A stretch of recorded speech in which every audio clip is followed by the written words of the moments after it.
Menteri Pertahanan Amerika Serikat Pete Hegseth mengeluarkan peringatan keras kepada kelompok Houthi Yaman pada Senin 7 April kemarin. Ia menyebut serangan udara yang masih berlangsung di Yaman akan menjadi lebih buruk. Berbicara kepada wartawan di ruang oval, Hegseth menggambarkan pengeboman di Yaman sebagai operasi yang sangat menghancurkan. Pasukan Amerika akan menargetkan fasilitas bawah tanah, bengkel pembuatan senjata, pasukan Houthi, hingga sistem pertahanan udara milik kelompok tersebut. Hegseth lantas mengarahkan kritiknya kepada Iran dan memperingatkan negara tersebut agar tidak terus mendukung Houthi. Peringatan itu muncul di tengah kampanye serangan Amerika selama 3 minggu di Yaman. Tujuannya untuk melemahkan kemampuan militer Houthi sebagai respons atas serangan terhadap kapal dagang di Laut Merah. Pekan lalu, Hegseth memerintahkan pengerahan pasukan tambahan dan aset militer ke wilayah tersebut. Sejumlah pesawat pengebom siluman B-2 yang mampu membawa bom penghancur bunker juga telah disiagakan di Samudra Hindia. Pesawat-pesawat ini telah digunakan dalam operasi yang menargetkan lokasi bawah tanah Houthi pada Oktober tahun lalu. Namun pada akhirnya kembali dilibatkan untuk mendukung perluasan serangan di bawah pemerintahan Presiden Donald Trump.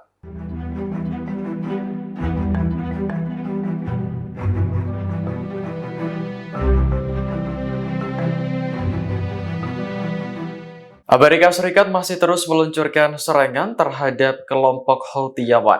Serangan dilakukan menggunakan jet tempur yang lepas landas dari kapal induk di Laut Merah.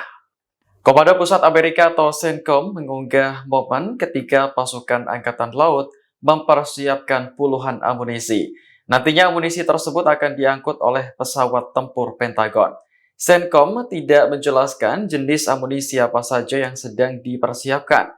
Namun jet tempur Amerika secara berkala menjatuhkan bom ke Yaman untuk menargetkan kelompok Houthi. Sebelumnya, Houthi kembali menargetkan kapal-kapal terkait Israel di Laut Merah sebagai bentuk dukungan terhadap Gaza. Namun Amerika menilai tindakan tersebut telah mengganggu perdagangan maritim. Presiden Donald Trump kemudian memerintahkan militernya untuk menyerang Houthi pada Sabtu 15 Maret lalu. Serangan masih berlanjut hingga sekarang dan telah menewaskan lebih dari 50 orang. Houthi pun tak tinggal diam dan menyerang balik kapal induk Amerika menggunakan rudal serta drone.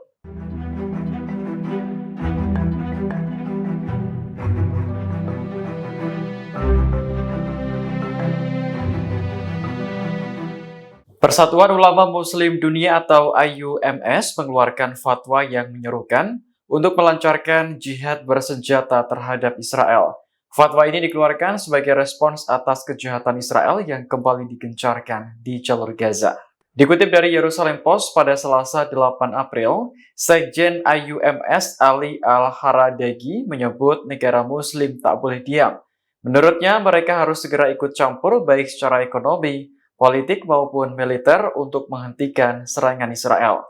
Lewat seruan yang dikeluarkan pada Jumat 4 April, Ali Al-Haradagi menyampaikan bahwa apa yang terjadi di Gaza merupakan sebuah kejahatan besar. Para ulama mengutip statistik jumlah korban tewas yang diklaim melebihi 50.000 jiwa. Menurut Ali Al-Haradagi, angka tersebut sudah mencerminkan genosida metodis yang mendapat dukungan eksplisit dari Amerika Serikat. Sementara itu, negara-negara Arab terkesan diam dan dunia Islam cenderung pasif.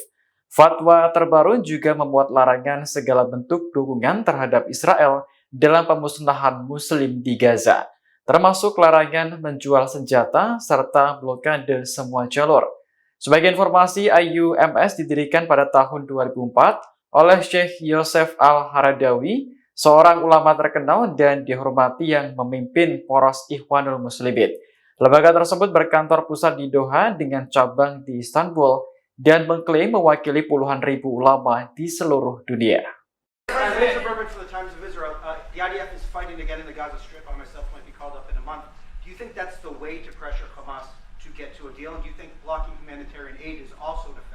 Well, you know how I feel about the Gaza Strip. I think it's an incredible piece of important real estate, and I think it's something that we would be involved in, but having a peace force like the United States there, controlling and owning the Gaza Strip would be a good thing.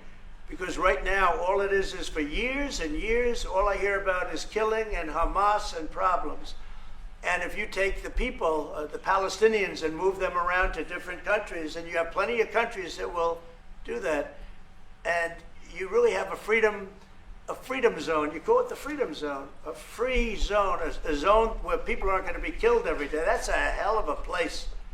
It's you know what I call it, a great location that nobody wants to live in, because they really don't. And when they have good living, real living, where Hamas and all of the problems they have, the level of death on the Gaza Strip is just incredible. And I've said it. I don't understand why Israel ever gave it up. Israel owned it. It wasn't this man, so I can say it. He wouldn't have given it up. I know him very well. There's no way. They took oceanfront property and they gave it to people for peace. How did that work out? Not good. Is the immigration, sorry, Mr. President, is the immigration plan still on the agenda? Which immigration? From Gaza. From Gaza. All it is a concept that I had that I think is good, and now people are copying it. You know, maybe you want to tell. People are talking about the Trump plan. Gee, why don't we do that? Would you like to answer that question?